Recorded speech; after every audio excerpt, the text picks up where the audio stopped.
আসসালামু আলাইকুম রহমতুল্লাহি ওয়া বারাকাতুহু। আলহামদুলিল্লাহি রাব্বিল আলামিন ওয়াসসালাতু ওয়াসসালামু আলা নবিয়্যিনা মুহাম্মদ ওয়া আলা আলিহি ওয়া সাহবিহি আজমাইন, আম্মা বা'দ। যে প্রান্ত থেকে আমাদের এই লাইভ দেখছেন সকলকে জানাই আমার তরফ থেকে শুভেচ্ছা। আশা করি সকলেই ভালো আছেন, সুস্থ আছেন। আল্লাহ তাআলা আমাদের সকলকেই সুস্থ রাখুন এবং নেক হায়াত দান করুন। আজকের লাইভটি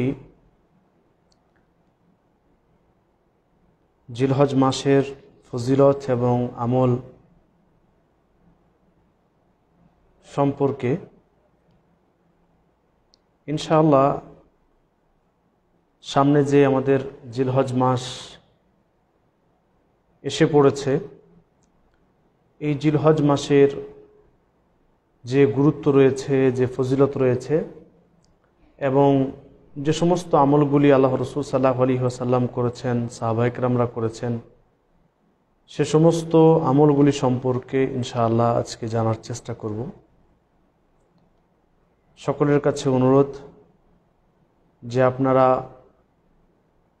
দিনের খাতিরে, দিন প্রচারের খাতিরে আপনারা সকলেই এই লাইভ শেয়ার করে দিবেন, যাতে করে অন্যান্য যে আপনার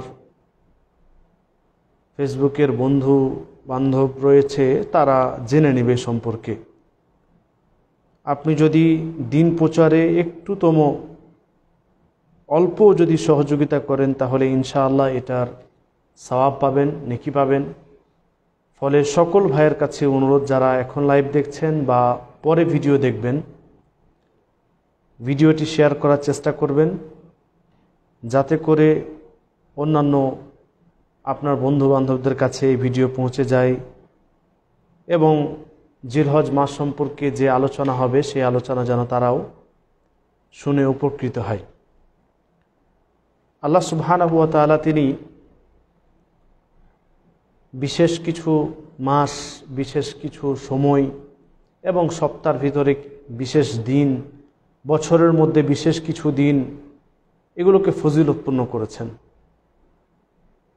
এই ফজিলতপূর্ণ করার পিছনে সবথেকে বড় যেটা কারণ সেটা হচ্ছে উম্মতে মুহাম্মদী, অর্থাৎ আমাদের বয়স খুবই অল্প, খুবই কম, যে সম্পর্কে আল্লাহ রাসূল সাল্লাল্লাহু আলাইহি ওয়াসাল্লাম তিনি বলেন, আমারু উম্মতি মা বাইনা সিত্তিনা ইলা সাবঈন, আমার উম্মতের বয়স 60 থেকে 70 বছর ধার্য করা হয়েছে। অর্থাৎ অধিকাংশ মানুষ, অধিকাংশ উম্মতে মুহাম্মদী তারা 60 থেকে 70 বছর পর্যন্তই জীবিত থাকবে। তো এই যে অল্প সময়, এই অল্প সময়ের ভিতরে আপনাকে এমন কিছু কাজ করতে হবে যাতে করে আপনি দীর্ঘদিন যে ইবাদত করলে সওয়াব পাওয়া যায়, সেই সওয়াব যেন অল্প কিছু সময় ব্যয় করে পেয়ে যান। উম্মতে মুহাম্মদীর আগে যে সমস্ত উম্মত এসেছিল, সে সমস্ত সম্প্রদায়ের, সে সমস্ত ব্যক্তিদের অনেক বয়স ধার্য করা হয়েছিল, তারা অনেক দিন পর্যন্ত জীবিত থাকতো। ফলে তারা বেশি সময় পেত, বেশি সুযোগ পেত বলে তারা বেশি ইবাদত করতে পারত। আমাদের হাতে অনেক সময় কম, এখন তো খুব তাড়াতাড়ির মধ্যে সময় চলে যায়। সকাল হয় আবার সন্ধ্যা হয়ে যায়, সন্ধ্যা হয় আবার সকাল হয়ে যায়। বছরকে বছর কিভাবে যে কেটে যাচ্ছে আল্লাহ তাআলাই ভালো জানেন। এই তো কিছুদিন আগে, গত বছর জিলহজ মাস সম্পর্কে আলোচনা হলো, ঈদ সম্পর্কে আলোচনা হলো, কুরবানির মাস গেল, জিলহজ মাস অতিবাহিত হলো, আবার জিলহজ মাস চলে এসছে। একটা বছর যে কিভাবে অতিবাহিত হয়ে যায়, চোখের সামনে দিয়ে সময় অতিবাহিত হয়ে যাচ্ছে। তাই অল্প সময়ের ভিতরে যে সমস্ত দিনগুলি, যে সমস্ত কাজগুলি, যে সমস্ত আমলগুলি আল্লাহ রাসূল সাল্লাল্লাহু আলাইহি ওয়াসাল্লাম ফজিলতপূর্ণ করেছেন, যেগুলোর বিশেষ বিশেষ ফজিলত বর্ণনা করেছেন, সে সমস্ত ইবাদতগুলি আমরা বেশি বেশি করে করার চেষ্টা করব। তাই এই দিনগুলির মধ্যে, বছরের মধ্যে যে সমস্ত দিন, যে সমস্ত মাসগুলি ফজিলতপূর্ণ করা হয়েছে, তার মধ্যে একটা হচ্ছে এই জিলহজ মাস। এই জিলহজ মাস অত্যন্ত গুরুত্বপূর্ণ এবং ফজিলতপূর্ণ। এ মাসের বিশেষ বৈশিষ্ট্য আছে কিছু, যে কারণে এই মাসটাকে বেশি ফজিলত দেওয়া হয়েছে। আমরা সকলেই জানি যে বছরের মধ্যে সবথেকে উত্তম মাস হচ্ছে রমজান মাস, এবং বছরের দিনসমূহের মধ্যে সবথেকে উত্তম দিন হচ্ছে জিলহজ মাসের প্রথম 10 দিন।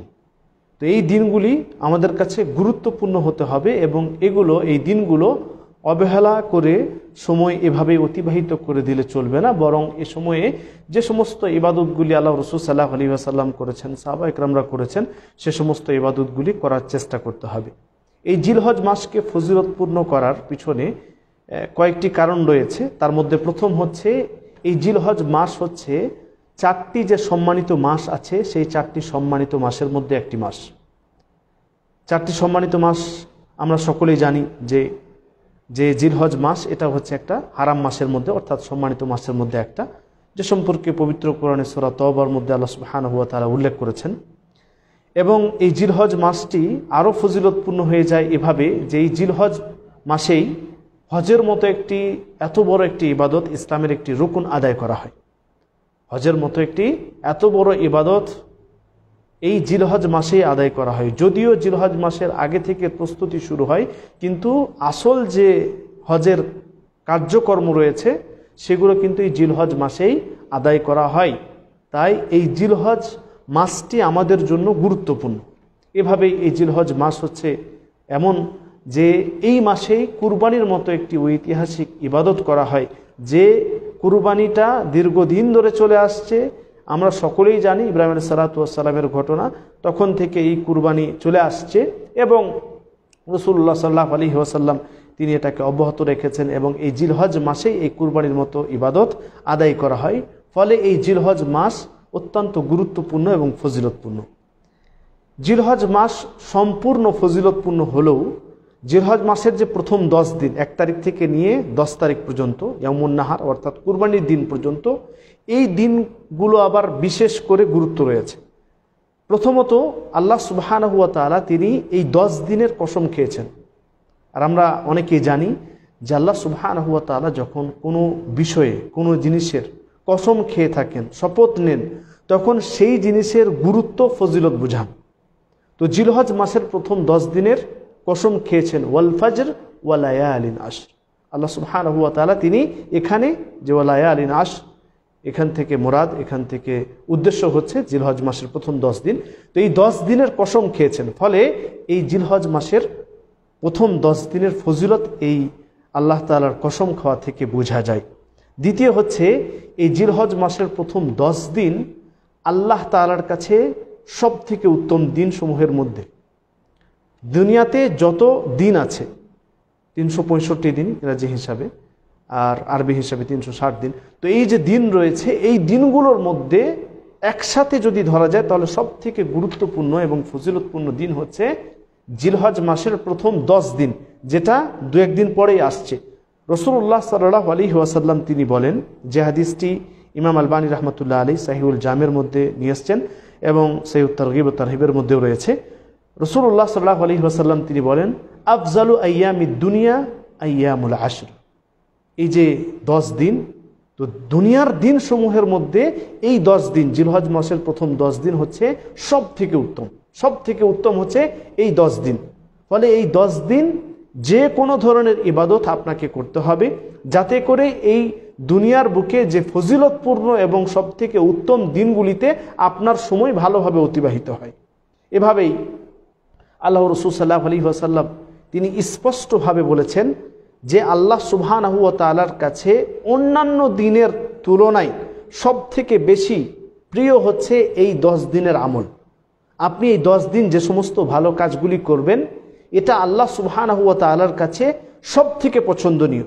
যে সম্পর্কে হাদিস রয়েছে, যে হাদিসটি বিভিন্ন হাদিসের গ্রন্থে রয়েছে, রাসূল সাল্লাল্লাহু আলাইহি ওয়াসাল্লাম তিনি বলেন, মা মিন আইয়ামিল আমালুস সালিহ ফিহিন্না আহাব্বু ইলাল্লাহ মিন হাযিহিল আইয়ামিল আশর। এই 10 দিন, জিলহজ মাসের প্রথম 10 দিনের আমল, আপনি যে এই 10 দিনে যে সমস্ত ভালো কাজগুলি করবেন, এটাই আল্লাহ সুবহানাহু ওয়া তাআলার কাছে সব থেকে বেশি প্রিয়। এই 10 দিনের আমল অন্যান্য দিনের তুলনায় আল্লাহ তাআলার কাছে বেশি পছন্দনীয়। রাসূলুল্লাহ সাল্লাল্লাহু আলাইহি ওয়াসাল্লামকে সাহাবা ইকরামরা জিজ্ঞাসা করলেন, ওয়ালাল জিহাদু ফি সাবিলিল্লাহ, আল্লাহর রাস্তায় জিহাদ করাও কিনা?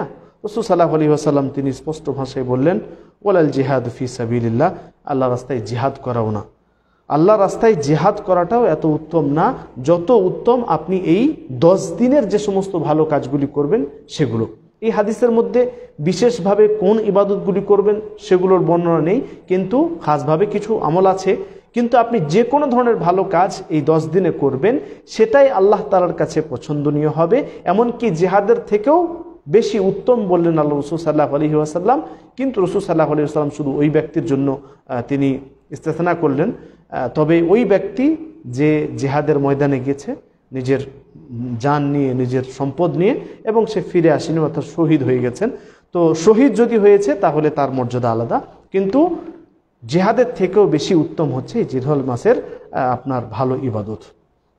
এভাবেই এই জিলহজ মাস গুরুত্বপূর্ণ। এভাবে আরও স্পষ্ট হয় যে এই জিলহজ মাসের প্রথম যে 10 দিন, এই 10 দিনেই ইসলামের যে মৌলিক ইবাদতগুলি রয়েছে সেই ইবাদতগুলি একত্রিত হয়ে গেছে। সব ইবাদতগুলি একসাথে একত্রিত হয়েছে এই মাত্র 10 দিনের ভিতরে। যেরকম এ সম্পর্কে ইমাম ইবনে হাজার আসকালানী রাহমাতুল্লাহ আলাইহি তিনি ফাথুল বারির মধ্যে লিখছেন, ওয়াল্লাযী ইয়াযহারু আন্না আস-সাবাবা ফি ইমতিয়াজ আশর যিল হিজ্জাতি লিমাকান ইজতিমাই উম্মাহাতিল ইবাদাতি ফিহি। এ কথা স্পষ্ট হয় যে জিলহজ মাসের যে প্রথম 10 দিন রয়েছে, এই 10 দিনের বিশেষ গুরুত্ব হওয়ার কারণ হচ্ছে, কারণ এই 10 দিনের ভিতরে সমস্ত মৌলিক যে ইবাদত সেগুলো একত্রিত হয়ে গেছে। ওয়াহিয়া আস-সালাত ওয়াস-সিয়াম ওয়াস-সাদাকা ওয়াল হজ। এই 10 দিনের ভিতরে সালাত, নামাজ পড়া, এবং সিয়াম রোজা রাখা, আরাফার রোজা রয়েছে এবং 9টি রোজাও রয়েছে, সাদাকা দান সাদকা করা, হজ, এবং হজ এই জিলহজ মাসের প্রথম 10 দিনের 8 তারিখ থেকে শুরু হয়, আমরা সকলেই জানি। তো এই দিনের গুরুত্ব আরও স্পষ্ট হয়ে যায় যে মৌলিক যে সমস্ত ইবাদতগুলো রয়েছে সেই ইবাদতগুলো এই 10 দিনেই একত্রিত হয়েছে।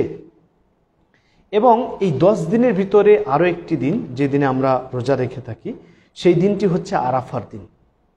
এই আরাফার দিনের আবার আলাদাভাবে গুরুত্ব আছে। এক তো পুরো মাস গুরুত্বপূর্ণ, এই জিলহজ মাসের বিশেষ বৈশিষ্ট্য রয়েছে, সাথে সাথে এই জিলহজ মাসের প্রথম 10 দিনের গুরুত্ব আছে, এবং এই 10 দিনের ভিতরে আবার আরাফার দিন, 9 তারিখের দিন, জিলহজ মাসের 9 তারিখের দিন আরাফার দিন, এটার আবার আলাদাভাবে গুরুত্ব আছে।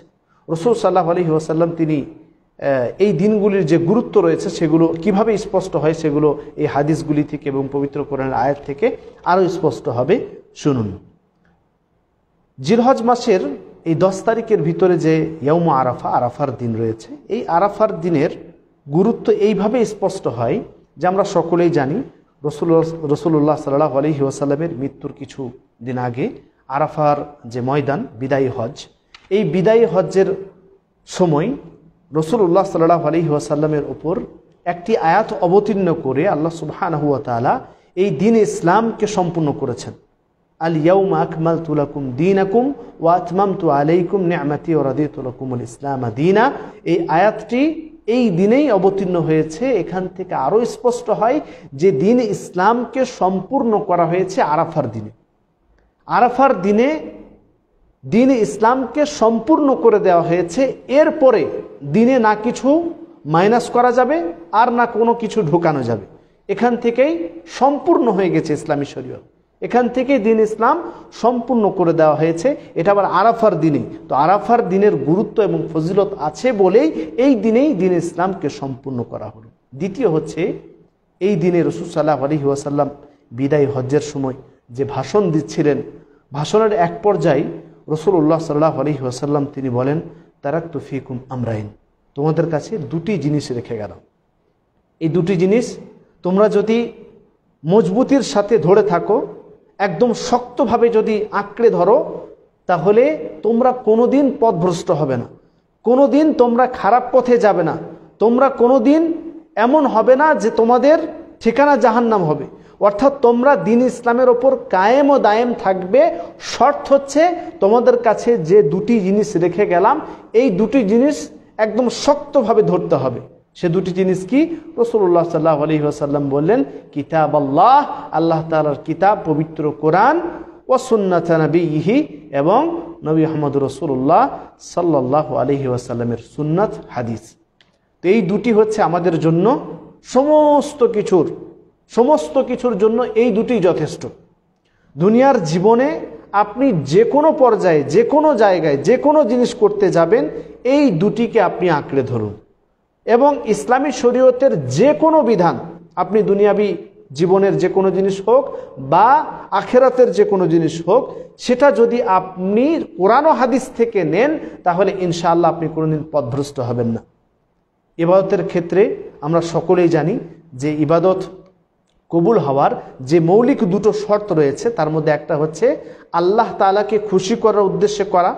যে কোনো ইবাদত আপনি করছেন, সেটা নামাজ পড়া হোক, রোজা রাখা হোক, দান সাদকা হোক, বা আল্লাহ তাআলার জিকির করা হোক, যে কোনো ইবাদত হোক, ছোট থেকে ছোট, এবং সব ধরনের ইবাদত কবুল হওয়ার দুটি শর্ত, তার মধ্যে একটা হচ্ছে আল্লাহ তাআলাকে খুশি করার উদ্দেশ্য করা, দ্বিতীয় হচ্ছে রাসূলুল্লাহ সাল্লাল্লাহু আলাইহি ওয়াসাল্লামের কথা অনুযায়ী, তিনার বলা অনুযায়ী সেই আমলটি করা। অর্থাৎ আপনি ধরেন উদাহরণস্বরূপ কোন একটা ইবাদত করবেন, সেটা আল্লাহ তাআলার উদ্দেশ্য করছেন, কিন্তু তরিকা যদি আলাদা হয়, রাসূল সাল্লাল্লাহু আলাইহি ওয়াসাল্লামের দেওয়া তরিকা না হয়, তাহলে কবুল হবে? কবুল হবে না। তো আল্লাহ তাআলার জন্য আপনি করছেন, এটা তো প্রথম শর্ত। দ্বিতীয় শর্ত হচ্ছে কোরআন ও হাদিসে ওই বিষয়টি সম্পর্কে যেরকম পদ্ধতি বর্ণনা আছে, সেরকম ভাবেই আপনাকে করতে হবে, তবেই আল্লাহ তাআলার কাছে গৃহীত হবে, আল্লাহ তাআলা কবুল করবেন।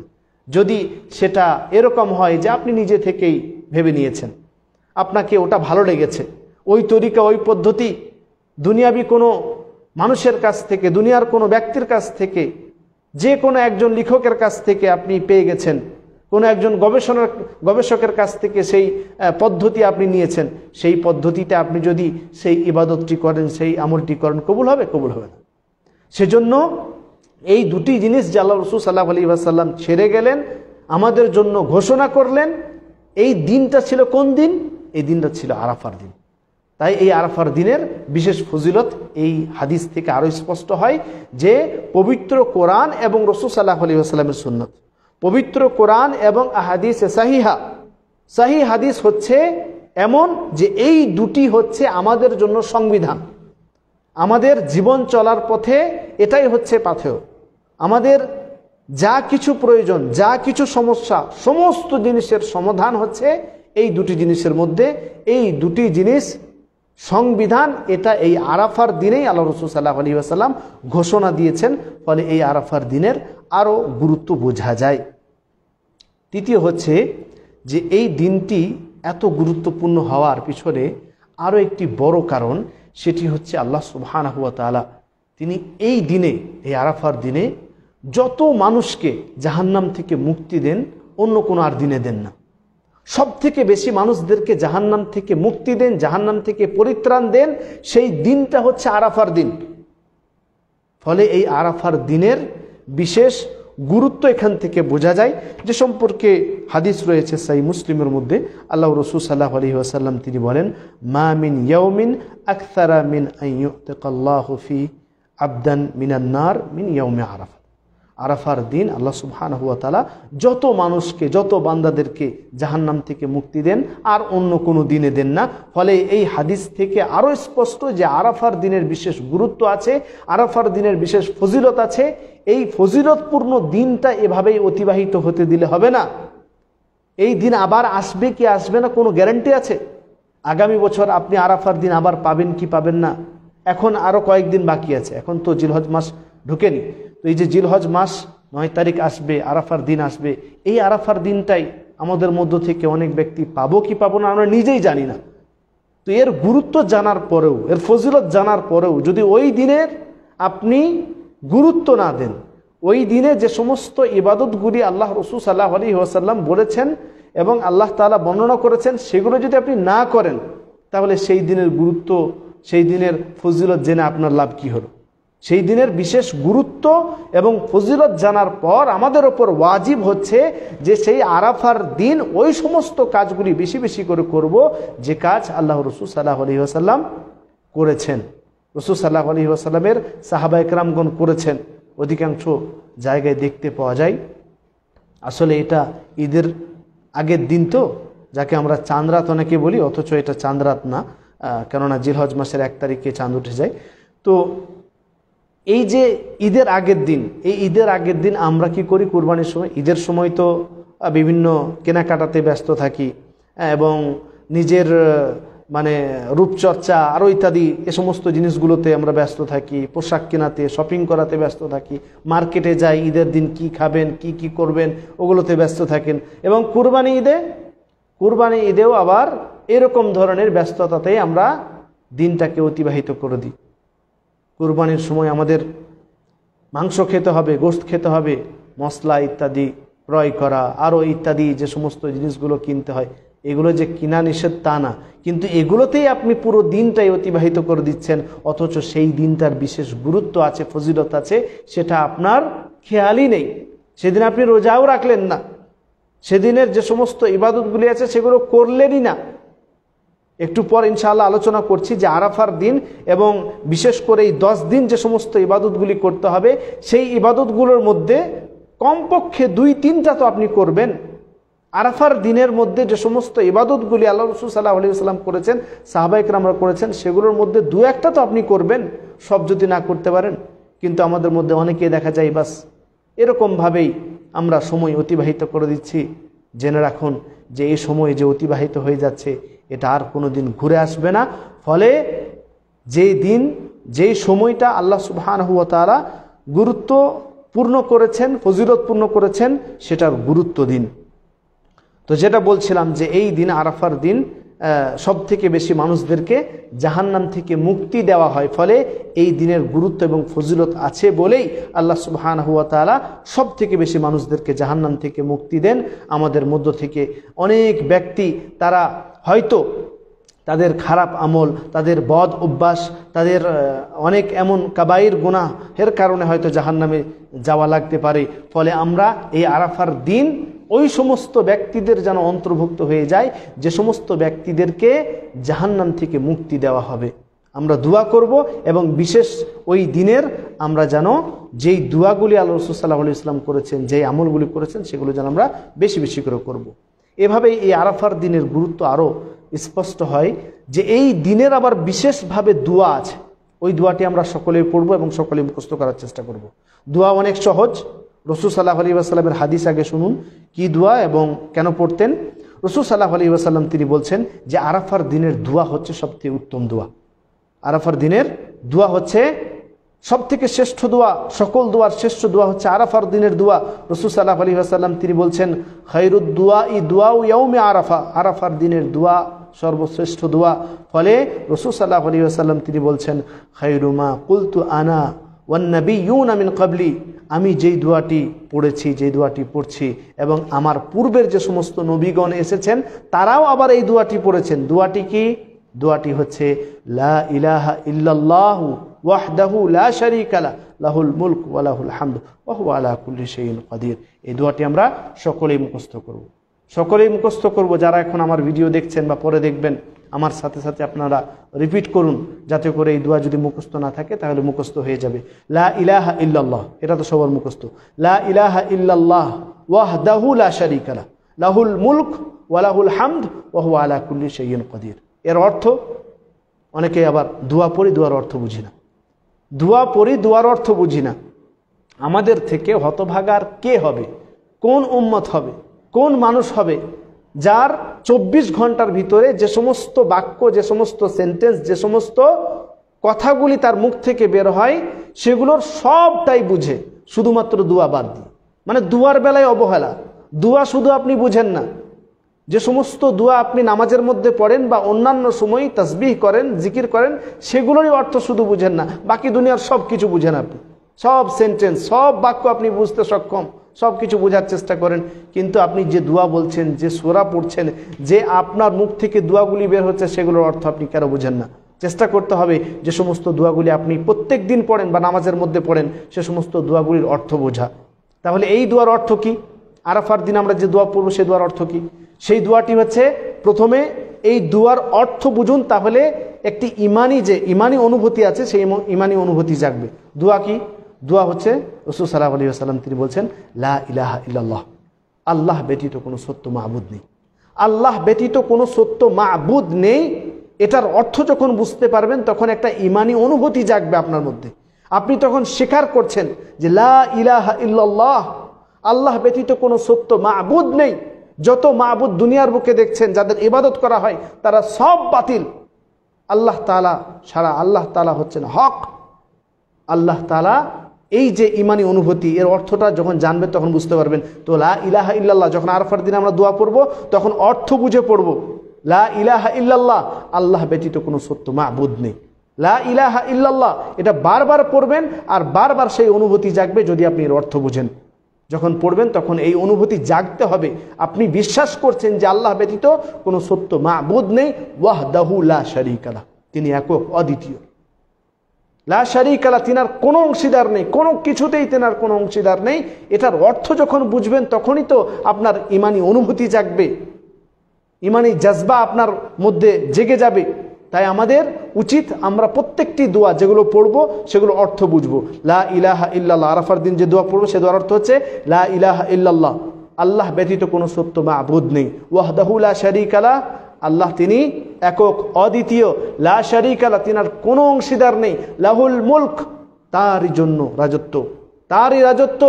ওয়ালাহুল হামদ, এবং সমস্ত ধরনের প্রশংসা তারই জন্য। ওয়াহুয়া আলা কুল্লি শাইইন কাদির, এবং আল্লাহ তাআলা তিনি সবার উপর ক্ষমতাবান। তো এর অর্থ আমরা মুখস্থ করব এবং এই দোয়া আরাফার দিন বেশি বেশি করে পড়ব, কারণ এই দোয়া হচ্ছে রাসূল সাল্লাল্লাহু আলাইহি ওয়াসাল্লাম পড়েছেন এবং রাসূল সাল্লাল্লাহু আলাইহি ওয়াসাল্লামের আগে যে সমস্ত উম্মতে, যে সমস্ত নবী এসেছেন তারাও পড়েছেন।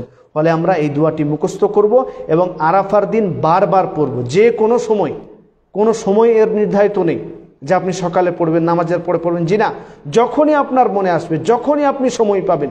আপনি কাজ করতে করতেও তো পড়তে পারবেন, কাজ তো আপনার হাত করছে, পা করছে, তো আপনি কাজ করার সময় এই দোয়া পড়তে পারবেন, লা ইলাহা ইল্লাল্লাহ ওয়াহদাহু লা শারীকা লাহ লাহুল মুলকু ওয়া লাহুল হামদু ওয়া হুয়া আলা কুল্লি শাইইন কাদির। ইনশাআল্লাহ আমরা বেশি বেশি করে আরাফার দিন এই দোয়াটি পড়ার চেষ্টা করব, কারণ আরাফার দিনের দোয়া হচ্ছে সর্বোত্তম দোয়া। এবং এই আরাফার দিন গুরুত্বপূর্ণ এবং ফজিলতপূর্ণ হওয়ার আরও একটি বিশেষ কারণ হচ্ছে যে আরাফার দিনে আমরা যে রোজা রাখি, এই রোজার আবার বিশেষ ফজিলত আছে। সুবহানাল্লাহ, সুবহানাল্লাহ। এই আরাফার দিন মাত্র আপনি একটি রোজা রাখবেন, মাত্র একটি রোজা। এই একটি রোজা রাখলে 2 বছরের গুনাহ মাফ হয়ে যাবে। সুবহানাল্লাহ, সুবহানাল্লাহ। এই আমল কিভাবে আমরা ছেড়ে দিই? এই হাদিস শোনার পর, এই কথা জানার পর আমরা কিভাবে আরাফার দিন রোজা ছেড়ে দিই? আমাদের দেশের রোজার প্রচলনই নেই, শুধুমাত্র রোজা মাসে রোজা রাখি। বাকি আর 11টা মাসে যে সমস্ত রোজাগুলি রাসূল সাল্লাল্লাহু আলাইহি ওয়াসাল্লাম রেখেছেন, যে সমস্ত রোজাগুলির ফজিলত বর্ণনা করেছেন, সে সমস্ত রোজাগুলি অধিকাংশ মানুষ রাখেই না। কেন? রোজা রাখতে এত কষ্ট হয়, রোজা রাখতে এত কষ্ট হয় আপনার। আপনি 30টা দিন যদি রোজা রাখতে সক্ষম হন লাগাতার, তাহলে মাসের যে রোজা রয়েছে, সপ্তাহের যে রোজা রয়েছে, বা বিশেষ বিশেষ সময়ে যে সমস্ত রোজাগুলি রয়েছে সেগুলো কেন রাখতে পারবেন না? ফলে আজ থেকে প্রতিজ্ঞা করুন, নিয়ত করে নিন যেন আপনার এই আরাফার রোজা মিস না যায়। 9 তারিখের দিন অবশ্যই আপনি রোজা রাখবেন, এই রোজা যেন মিস না যায়। কারণ এই রোজা ছেড়ে দিলে আপনার 2 বছরের যে সাগিরা গুনাহ ছিল সেটা মাফ হয়ে যেত, এটা আপনি পাবেন না, এই ফজিলত আপনি পাবেন না। অন্য সময় অন্যান্য রোজা আপনি রাখতে পারবেন, কিন্তু আরাফার দিনের রোজা আর আসবে না। আবার আগামী বছর আসবে কি আসবে না, আল্লাহু আ'লাম বিসসাওয়াব, আল্লাহ তাআলা ভালো জানেন। ফলে এই আরাফার দিন সামনে আসছে, এ সময় আমরা আরাফার রোজা অবশ্যই রাখবো। 9 তারিখের দিন, জিলহজ মাসের 9 তারিখে আমরা অবশ্যই রোজা রাখবো, কেউ যেন রোজা না ছেড়ে দিই। 9 দিনের কথা তো আল্লাহ রাসূল সাল্লাল্লাহু আলাইহি ওয়াসাল্লাম থেকে প্রমাণিত আছে যে এই 9 দিন রোজা রাখার কথা রয়েছে, হাদিস থেকে স্পষ্ট। তো 9 দিন যদি না রাখতে পারি, এটা ইনশাআল্লাহ যদি কেউ রাখতে চান, আল্লাহ তাআলা তাদের জন্য তৌফিক দান করুন, তাহলে এটা ভালো অবশ্যই। কারণ আল্লাহ তাআলার কাছে যে কোনো ধরনের আমল এই 10 দিনের মধ্যে সবথেকে বেশি প্রিয়। ফলে আপনি রোজাও রাখতে পারবেন এবং হাদিস থেকে প্রমাণিত আছে। ফলে আরাফার দিন আমরা বেশি বেশি করে ইবাদত করব এবং সাথে সাথে রোজা কেউ ছাড়বো না, রোজা অবশ্যই রাখবো।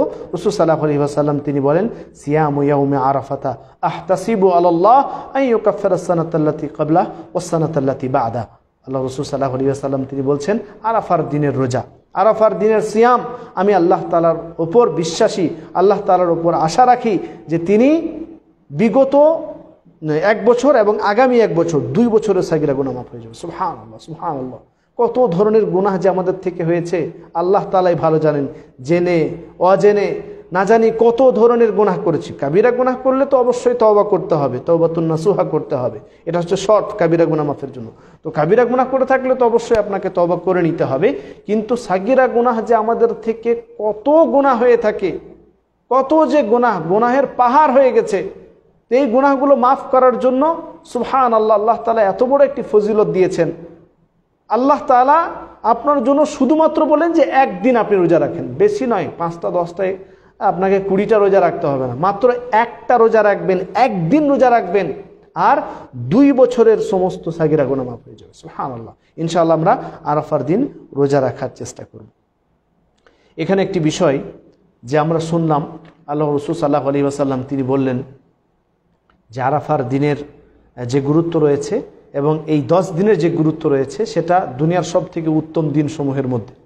রাসূল সাল্লাল্লাহু আলাইহি ওয়াসাল্লাম তিনি স্পষ্টভাবে বললেন আফজালু আইয়ামিদ দুনিয়া আইয়ামুল আশর, এই জিলহজ মাসের প্রথম 10 দিন হচ্ছে সব থেকে উত্তম দিন।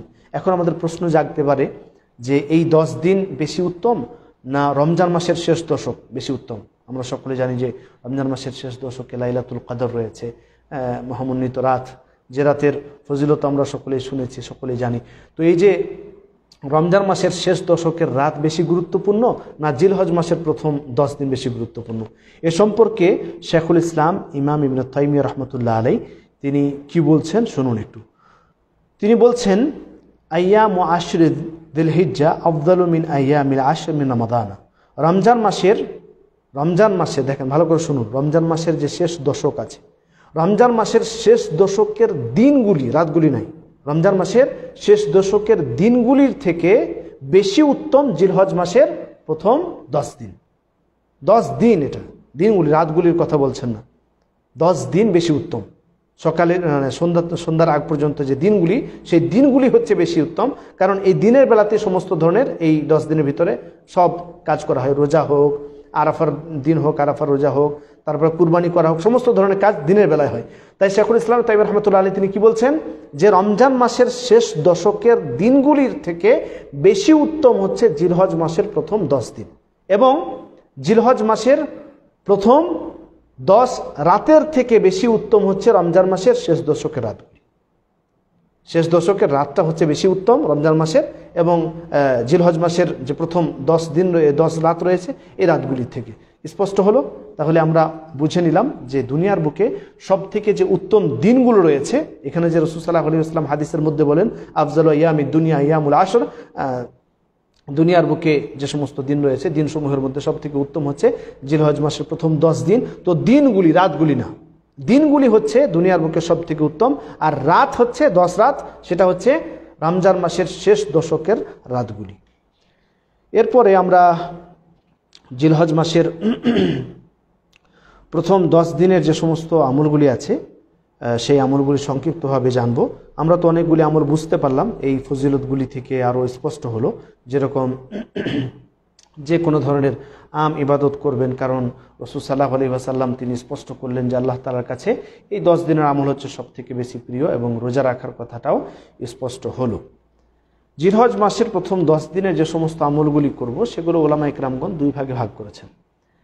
প্রথমত একটা হচ্ছে আমভাবে ইবাদত, যে কোনো ধরনের ইবাদত, কারণ ওই হাদিসটি আপনি শুনলেন যে কোনো ধরনের ভালো আমল, ভালো ইবাদত আল্লাহ তাআলার কাছে এই 10 দিনের ভিতরে যে আমলগুলো করবেন সেটা হচ্ছে সব থেকে বেশি প্রিয়। ফলে আপনি যে কোনো ধরনের আমল করবেন আমভাবে, সাধারণভাবে যে কোনো ধরনের, সেটা 5 ওয়াক্তের নামাজ সময় মতো পড়া হোক, অন্যান্য দিনের তুলনায় 5 ওয়াক্তের নামাজ এই 10 দিন আমরা সময় মতো মসজিদে গিয়ে জামাতের সাথে পড়ার চেষ্টা করব। আমরা সকলেই জানি যে জামাতের সাথে, পুরুষদের জন্য জামাতের সাথে অনেকে আবার অবহেলা করি, বাড়িতে পড়ে নিই, অন্য কোথাও পড়ে নিই, জামাতে এভাবেই ছেড়ে দিচ্ছি। জি না, আপনার কানে আজান এসেছে, আজানের শব্দ আপনার কান শুনতে পেয়েছে, বাস আপনি মসজিদে চলুন, মসজিদে গিয়ে জামাতের সাথে নামাজ পড়া আপনার জন্য, পুরুষ আপনাদের জন্য ফরজ।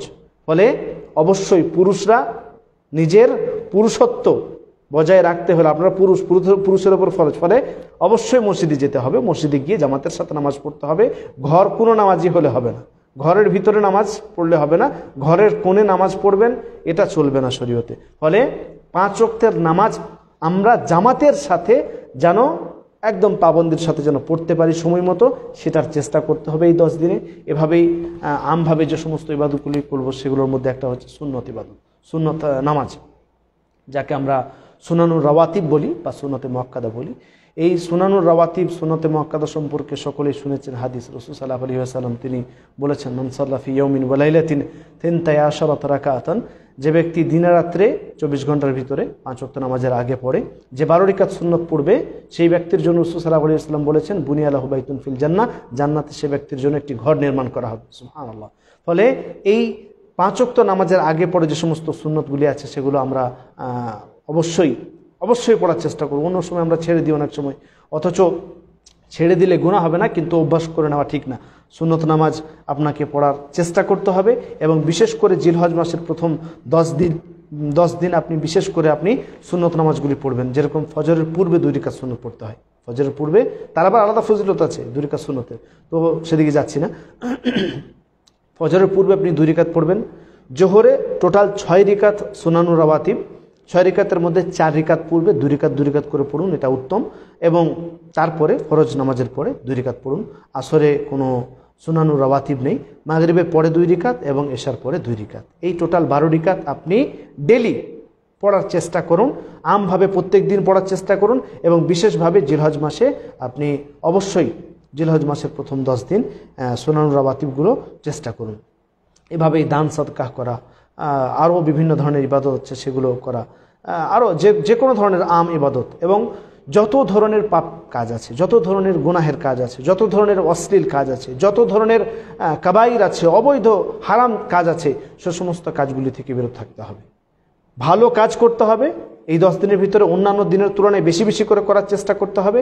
যে কোনো ধরনের ভালো কাজ, সেটা নামাজ পড়া, সুনানুর রাওয়াতিব হোক, দান সদকাহ করা হোক, রোজা রাখা হোক, বা কোনো মানুষের যদি আপনি হক নষ্ট করেছেন তার কাছে মাপ চাওয়া হোক, যে কোনো ধরনের ভালো কাজ সব করবেন।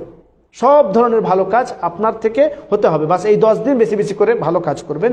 এবং যত ধরনের গুনাহের কাজ আছে, গুনাহ তো সবসময় আমরা অন্যান্য দিনে অবশ্যই বিরত থাকবই, সেটা তো জরুরি, কিন্তু এই 10 দিনে তুলনামূলক আরও বেশি থাকবো, বেশি আমরা খেয়াল করব যে এটা তো আমার গুনাহ হয়ে যাচ্ছে না, এই কাজটা করলে তো আল্লাহ তাআলা অসন্তুষ্ট হচ্ছেন না, এটা ভাবতে হবে, এটা আপনাকে ভেবে ইবাদত করতে হবে।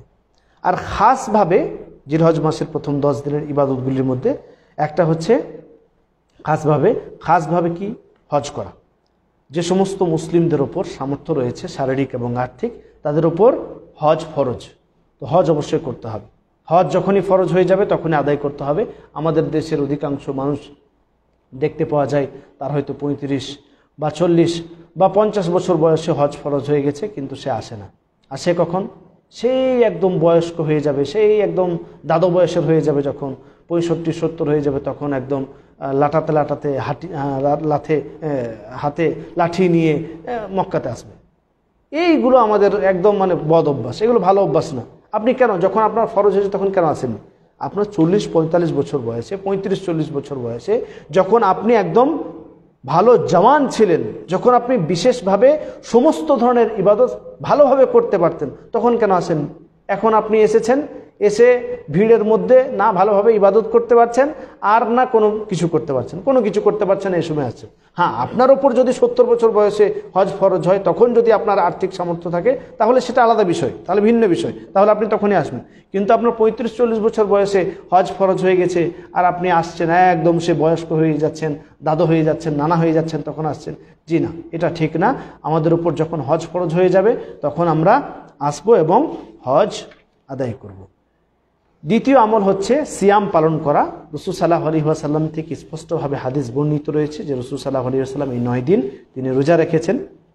এই 9 দিনই রোজা রাখার কথা হাদিস থেকে স্পষ্ট রয়েছে। এই 9 দিন আমরা রোজা রাখবো, এবং 10ম দিন অর্থাৎ ইয়ামুন নাহার দিন, সেই দিনে আবার অনেকে ভাবেন যে আমরা হাফ বা আধা রোজা রাখি, যে আধা রোজা না ওটা অনেকে ভাবি যে আমরা কুরবানি ঈদের সময়, ঈদুল আযহা, এই কুরবানি ঈদের সময় আমরা ঈদের সালাত পড়ার পর কুরবানির পশু জবেহ করি এবং জবেহ করার পর সেই মাংস দিয়ে খাবার শুরু করি। তো এটাকে আমরা অনেকেই হাফ রোজা বলি, ওই জন্য 9.5 রোজা রাখি অনেকেই, বা 1.5খানা রোজা রেখেছি আরাফার দিন। আর এটা জি না, ওটা রোজা না, ওটা হচ্ছে সুন্নত, ঈদের দিন একটা সুন্নত।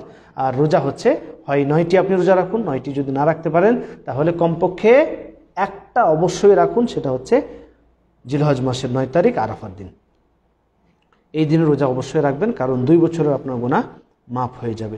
এভাবে আরও বিভিন্ন ধরনের কাজ রয়েছে, যেরকম তাসবিহ তাহলিল করা। এক তো আরাফার দিনের বিশেষ দোয়া একটু আগে শুনলেন, সেটা হচ্ছে লা ইলাহা ইল্লাল্লাহ ওয়াহদাহু লা শারীকা লাহু লাহুল মুলক ওয়া লাহুল হামদু ওয়া হুয়া আলা কুল্লি শাইইন কাদির। এটা আরাফার দিনে বেশি বেশি করে পড়ব। আর এই 10 দিনে 1 তারিখ থেকে নিয়ে 10 তারিখ পর্যন্ত এই 10 দিনে যে সমস্ত জিকিরগুলো পড়ব সেগুলোর কথা রাসূল সাল্লাল্লাহু আলাইহি ওয়াসাল্লাম বলেছেন, যে হাদিসটি সহিহ তারগীব ও তারহিবের মধ্যে আল্লামা আলবানী রাহমাতুল্লাহ আলাইহি নিয়ে এসেছেন। রাসূলুল্লাহ সাল্লাল্লাহু আলাইহি ওয়াসাল্লাম তিনি বলেন যে এই 10 দিনে আল্লাহ তাআলার নিকট যে কোনো ধরনের ভালো কাজ আল্লাহ তাআলার কাছে পছন্দ। তাই রাসূল সাল্লাল্লাহু আলাইহি ওয়াসাল্লাম তিনি বলছেন ফাআকসিরু ফীহিন্না মিনাত তাহলিল ওয়াত তাকবীর ওয়াত তাহমিদ। তাই তোমরা এই 10 দিনে বেশি বেশি করে তাহলিল, তাকবীর, তাহমিদ এই 3টে জিনিস বেশি বেশি করে পড়ো। 3টে জিনিসের উদ্দেশ্য কি? প্রথম হচ্ছে তাহলিল। তাহলিল মানে লা ইলাহা ইল্লাল্লাহ, লা ইলাহা ইল্লাল্লাহ তোমরা বেশি বেশি করে পড়ো। তাকবীর আল্লাহ তাআলার বড়ত্ব প্রকাশ করো, আল্লাহু আকবার। এবং তাহমিদ আল্লাহ তাআলার প্রশংসা, অর্থাৎ আলহামদুলিল্লাহ। এই 3টেই আবার একটা দোয়ার মধ্যে সীমাবদ্ধ আছে, যেটা আমরা অনেকেই মুখস্থ করেছি এবং ঈদের দিন পড়ে থাকি। সেটা হচ্ছে আল্লাহু আকবার, আল্লাহু আকবার, লা ইলাহা ইল্লাল্লাহ। দেখেন দুটোই চলে এলো, আল্লাহু আকবার মানে তাকবীর চলে এলো, লা ইলাহা ইল্লাল্লাহ তাহলিল চলে এলো, আল্লাহু আকবার লা ইলাহা ইল্লাল্লাহ ওয়াল্লাহু আকবার ওয়ালিল্লাহিল হামদ, শেষে আবার তাহমিদ চলে এলো।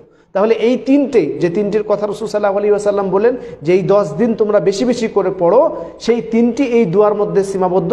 ফলে আমরা এই দোয়াটি, এই তাসবিহটি, এই দোয়াটি আমরা বেশি বেশি করে পড়বো এই 10 দিনে। সেটি হচ্ছে কি, এর নয়। এবার অনেকে ভাবে যে ঈদের দিনে শুধু পড়তে হয়, ঈদের ফজর হয়ে গেল তারপর থেকে, বা ঈদের ময়দানে যখন যাব তখন। জি না, সব সময় আপনি পড়বেন, সব সময়। জিলহজ মাস ঢুকে যাচ্ছে তখন থেকে শুরু করে আপনি পড়তে শুরু করুন, এবং আইয়ামুত তাশরিক পর্যন্ত, আইয়ামুত তাশরিক। অতএব আমরা এই দোয়াটি, এই 3টে জিনিস এই দোয়ার মধ্যে পেয়ে যাচ্ছি। সেটি হচ্ছে আল্লাহু আকবার লা ইলাহা ইল্লাল্লাহ ওয়াল্লাহু আকবার ওয়ালিল্লাহিল হামদ। এটা আমরা বেশি বেশি করে পড়ার চেষ্টা করব।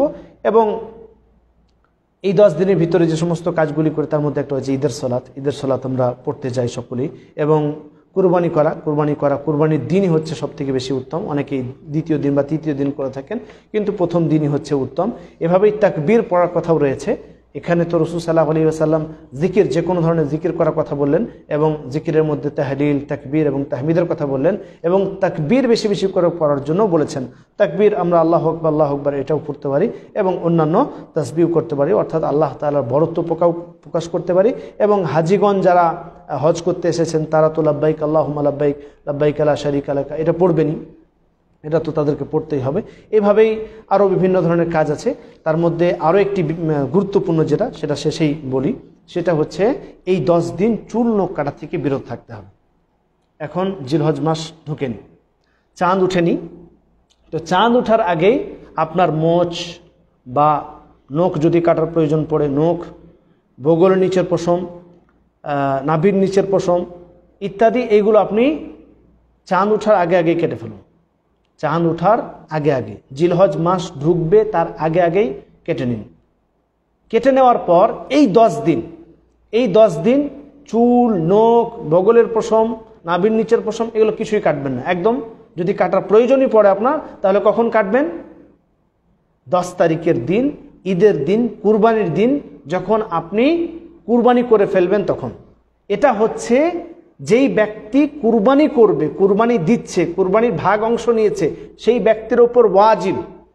অনেকে আছি কুরবানি তো খুব দিচ্ছি, কুরবানির পশু খুব কিনে নিয়ে আসছি, মানুষদেরকে খুবই দেখাচ্ছি, আর এই আমলটি করি না। আবার যেই ব্যক্তি এই কুরবানি করার উদ্দেশ্য নিয়ে পশু ক্রয় করেছে, বা গরুতে ভাগ নিয়েছে, বা ছাগল কিনেছে, সেই ব্যক্তির ওপর এটা জরুরি, সে তো করবে।